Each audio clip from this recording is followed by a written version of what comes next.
Kako, a Kamamaiti curtain call, a program of reviews, previews, interviews, and features of and or with the great art and artists on Maui and beyond. I'm Paul James Brown. The 7th Schaefer Portrait Challenge opened at the Schaefer International Gallery of the Maui Arts and Cultural Center last week and will run until March 19th. Originally organized as a triennial, the last challenge was in 2018. The 2021 challenge was postponed due to the pandemic. The jurors for this challenge were Carl Jennings, Associate Professor, Arts and Humanities, Kapiolani Community College, Oahu, Cody King, Director, Wailoa Arts Center, Hawaii Island, and Jan Sato, legendary art teacher at Baldwin High School here on Maui. In the past, the jurors visited each island and viewed the work from those artists interested in submitting in person. This year, due to the pandemic, the jurors had to view the work virtually for the first time. When the challenge began in 2003, I was writing for the Maui News and did a story about it. At that time, I interviewed Carolyn Schaefer Gray about why she was doing this and what her hopes were for the exhibit. She said, quote, "Everything was right about it. There weren't a whole lot of artists that I was aware of in our Hawaiian Islands doing this kind of thing, so I thought this was a great way to challenge our artists to make a move to another level." She said, quote, "It has a lot to do with what we have looked to encourage, that's education, continuing to help people delve into themselves and find what is really there, to stretch, to explore," unquote. And so she established the largest cash prize for an art show in the state. The Jurorsʼ Choice for this show gets a cash prize of $15,000. In addition, Gage Schubert, a well-known and beloved Maui and Bay Area philanthropist, established and funded a $5,000 prize for the artist who received the most votes in the People's Choice. Mr. Schubert, who was as notoriously modest as he was generous, did not want the prize to be in his name. He designated it for a beloved Maui artist, the late Marion Freeman. Mr. Schubert passed in March of 2020, and Jean and Ruth Freedman have stepped into Mr. Schubert's very big shoes to continue the award in their names, which will be announced at a reception on March 13th at 2 p.m. at the gallery. 166 pieces were submitted, 59 of which were self-portraits, which can be attributed to the pandemic.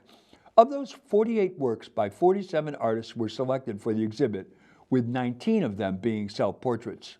The jurors selected Sally French's Gilded Fly.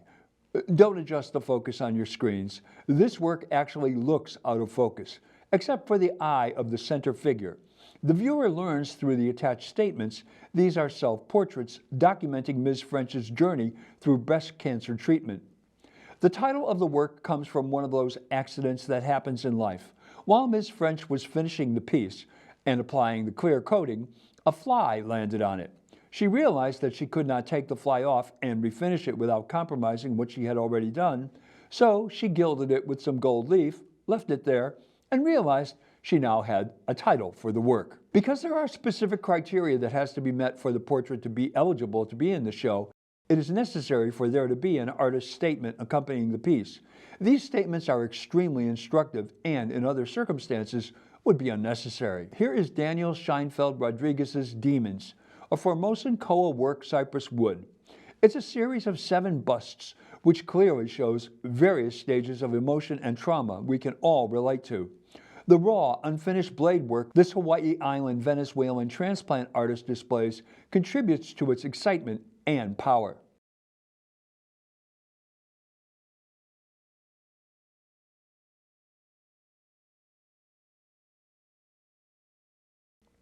This extraordinary self-portrait mixed media sculpture by Tomi Takamura, entitled Fragment, captures a transcendent moment of sublime, tender intimacy when one is being consoled.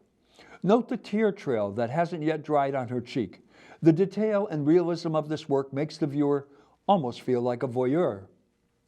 Jennifer Owen, our finest ceramicist, has chosen to look at herself in salt-fired stoneware clay, in this breathtaking bust facing reality. For those of us who know Ms. Owen, this is a side of her seldom seen. She is among the smiliest people on the planet. The pandemic of 2020 will go down in history as one of the most deadly of all time, and the challenge has 2 pieces that are an homage to these last few years.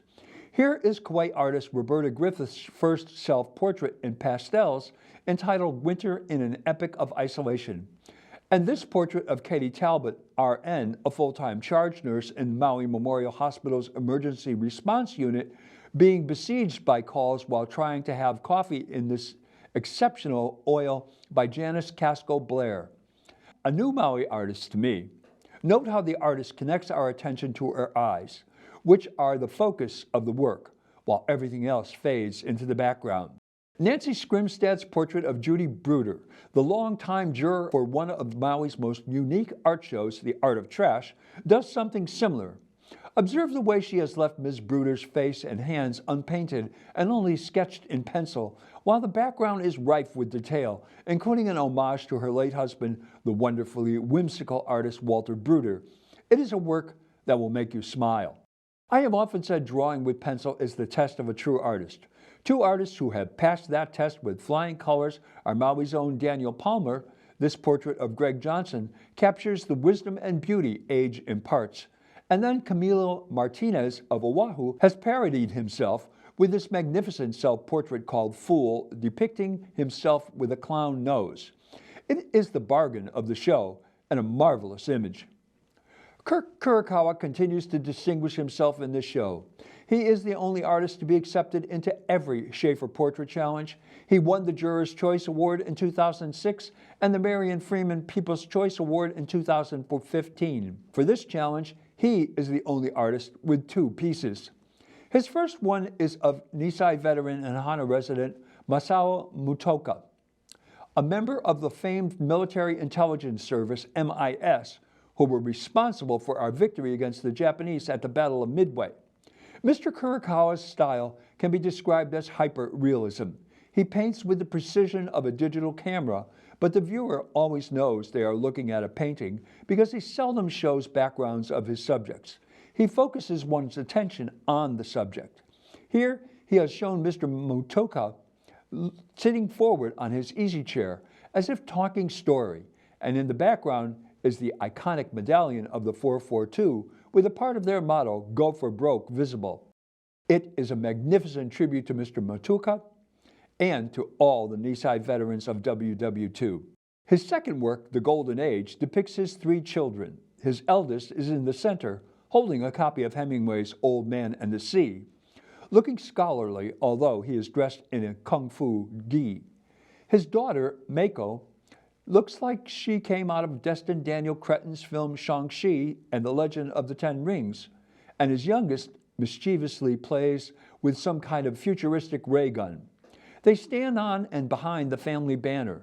One of the things that is so fascinating about this work is, although they are siblings and the painting is of all of them together, Mr. Kurokawa captures their individuality, and each image could easily be a portrait unto itself. Mr. Kurokawa consistently creates memorable, singular, and outstanding work.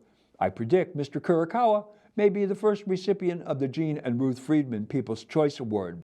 I've only scratched the surface of this magnificent show, so next week look for part 2. In the meantime, go and see for yourself.